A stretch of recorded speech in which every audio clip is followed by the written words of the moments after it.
Welcome back to Tabletop Tinker, the channel where we seek to fix, enhance, and otherwise tinker with D&D 5e and other TTRPGs, and this week we have just the tools to do it with 11 new monsters in the new book released by Wizards of the Coast, Journeys of the Radiant Citadel.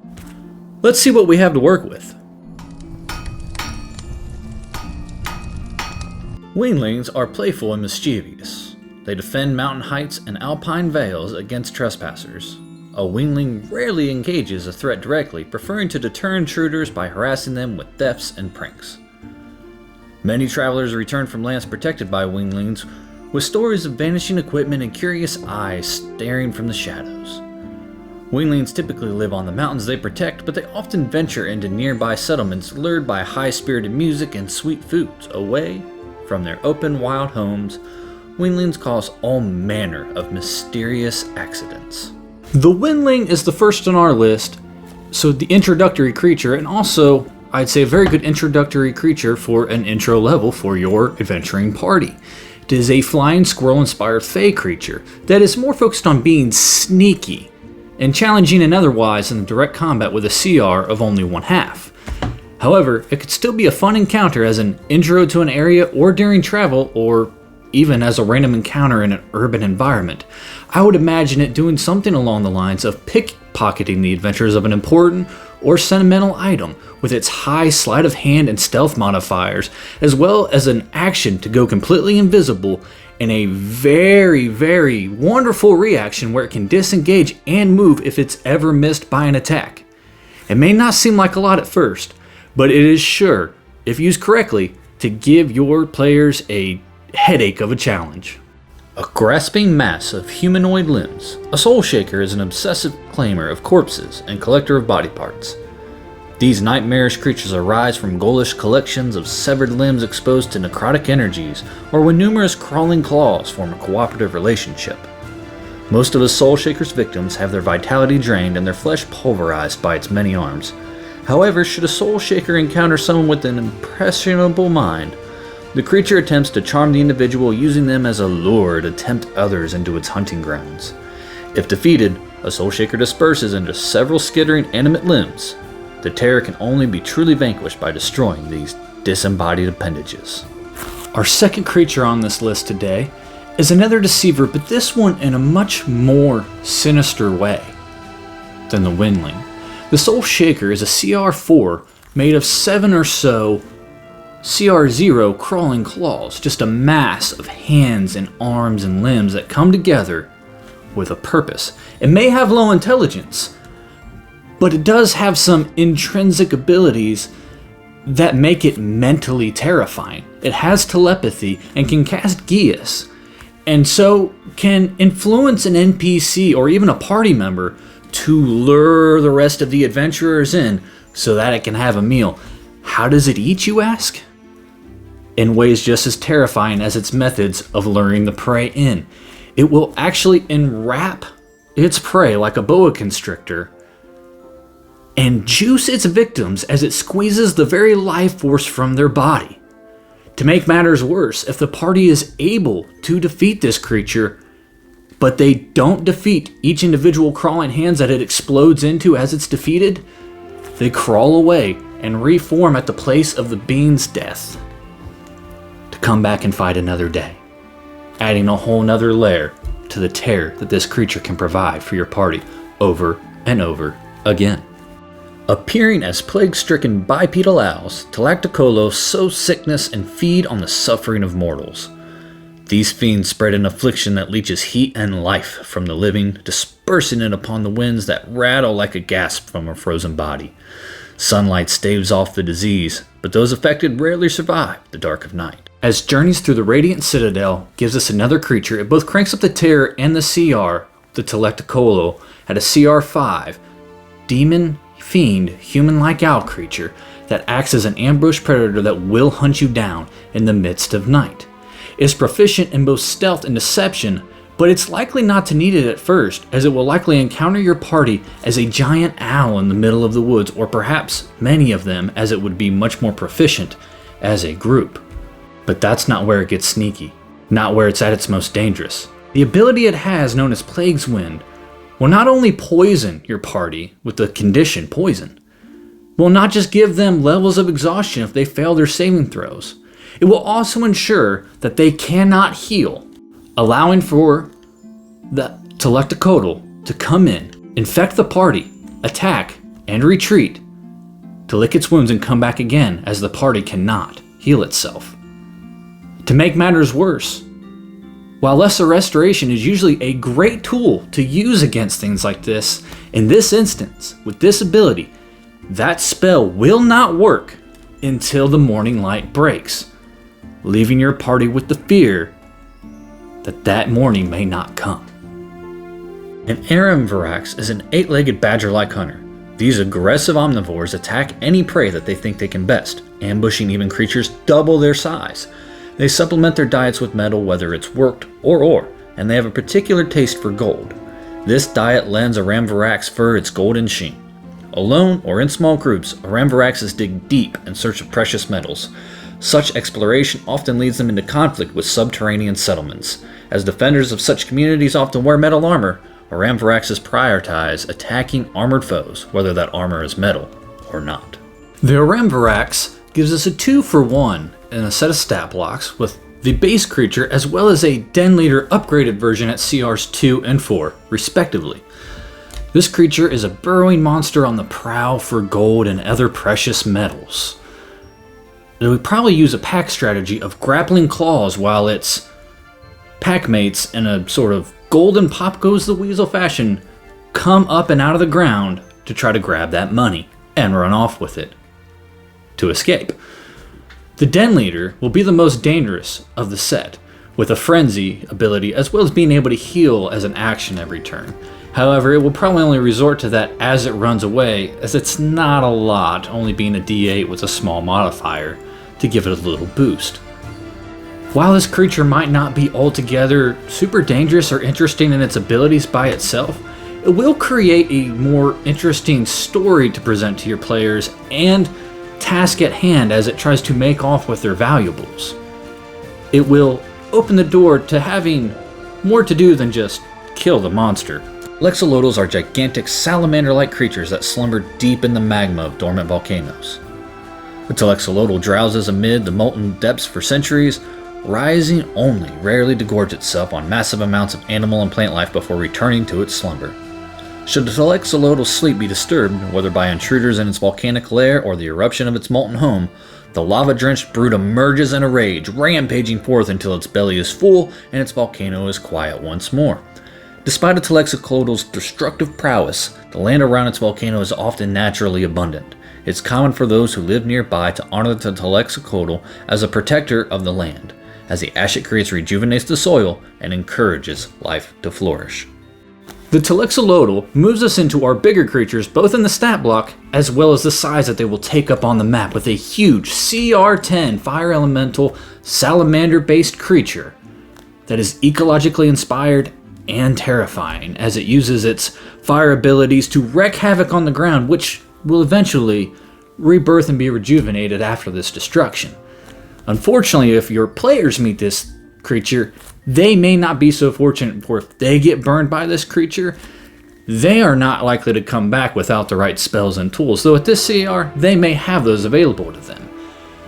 It is likely to be based around a lair, even though it doesn't have lair actions. Its lore heavily involves its volcano roots, and encourages actively that you use it, especially with its tremor sensibility, so that if they try to sneak around it and get to things that are near it without actually alerting it, they may not be so lucky and able to use that tactic. They may have to fight it anyway, despite their best efforts.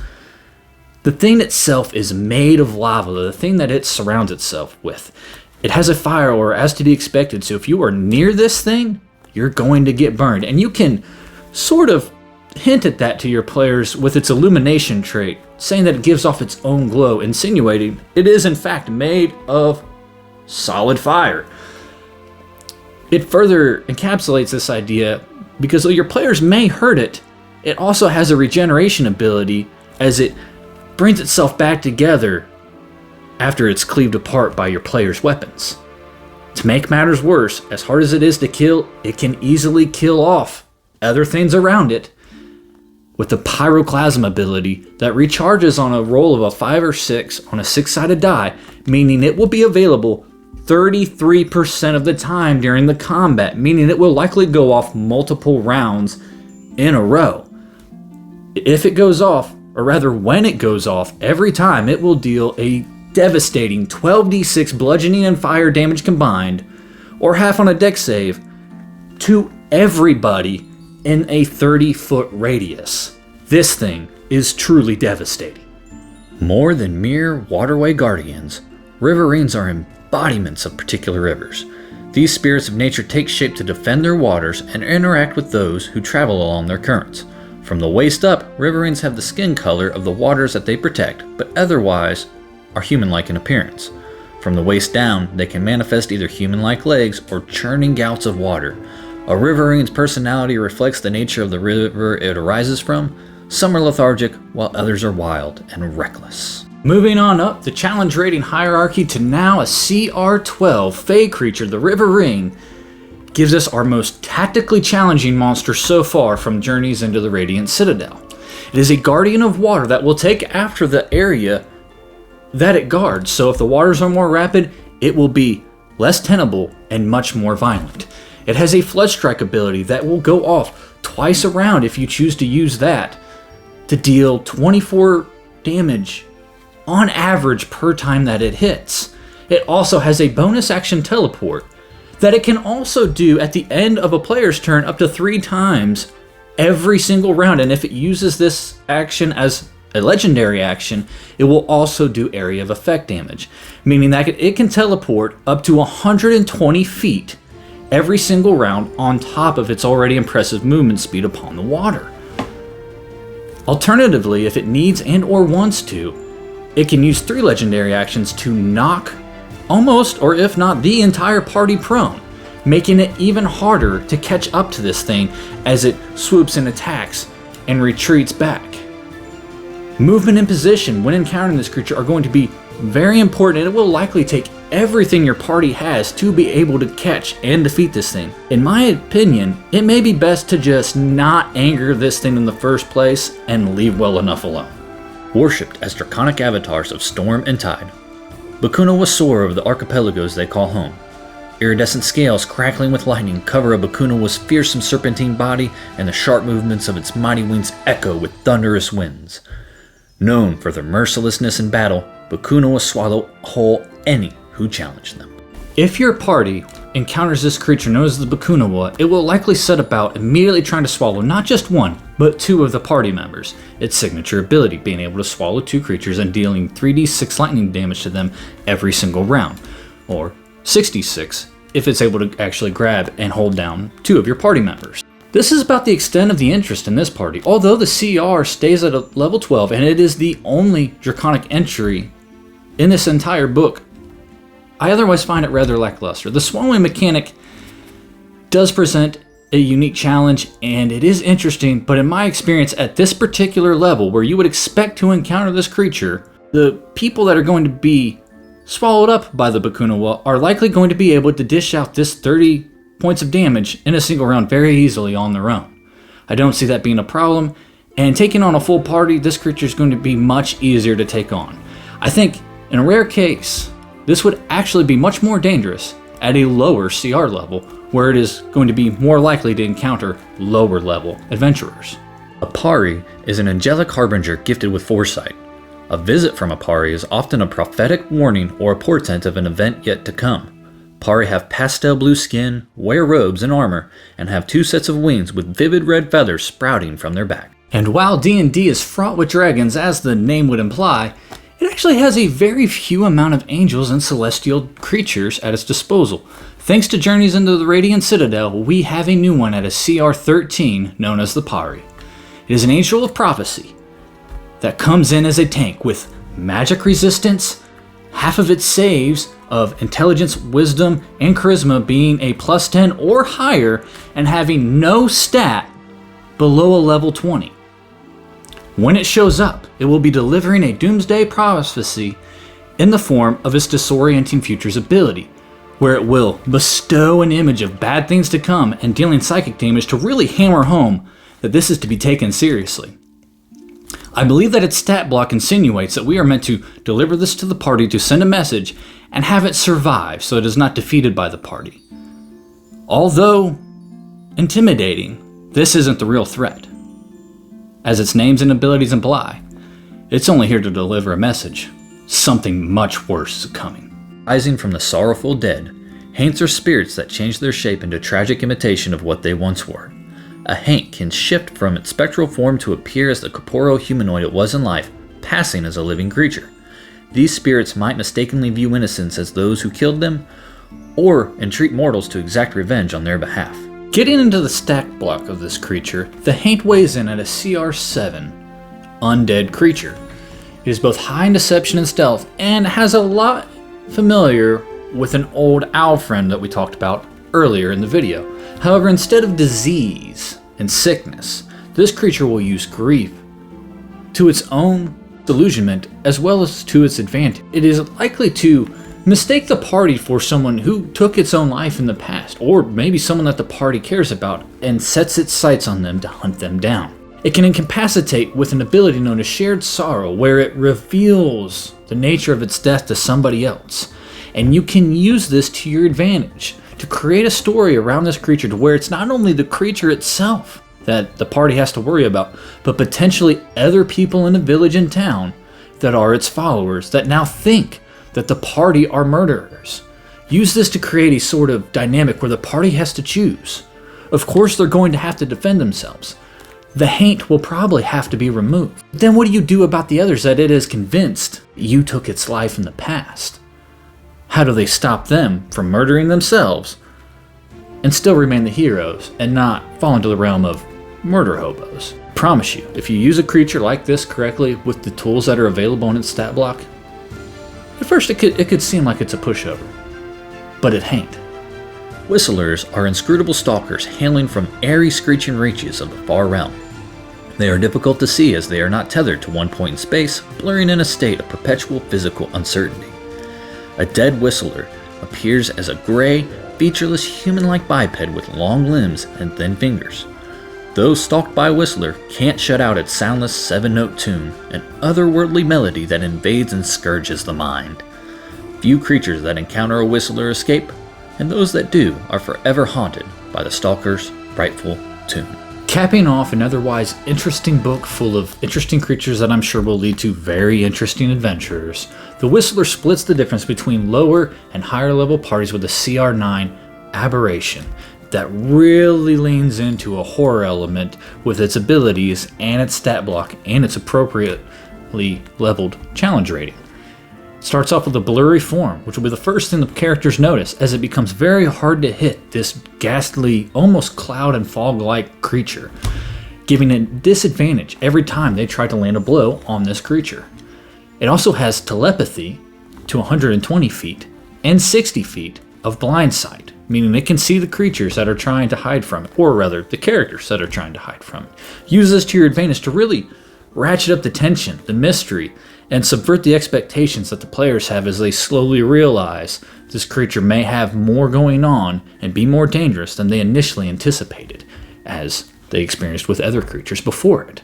Calling card is known as the Otherworldly Melody, a whistling song that it takes its namesake after, that will deal psychic damage to up to 2 different players and leave a lasting impression on their soul as it hunts them down and tries to separate their souls from their body. To make matters worse, even if the party realizes that this creature is much too dangerous, too scary, and wants to run away, it has a bonus action teleport of up to 20 feet that it could do every round, making it harder to escape. And that concludes our list of 11 monsters from Journeys into the Radiant Citadel. Which of these do you really like and plan to use in adventures of your own moving forward? What creatures that already exist from previous modules, adventures, and sourcebooks do you think would pair well with them to really ratchet up and increase the interest and intrigue in your encounters? What would play well? And what homebrew things might you add to these creatures to really make them your own? Was there anything about these creatures that you found lacking and that you would maybe change and find different? If you liked the video, you can let me know by hitting the thumbs up. If you want to know when the next video is going to come, hit that subscribe button so you're alerted in your feed when I drop the next video, which comes out every Monday. With that, the shop doors are closing, and I'll see you again when the next one hits. Have a good day.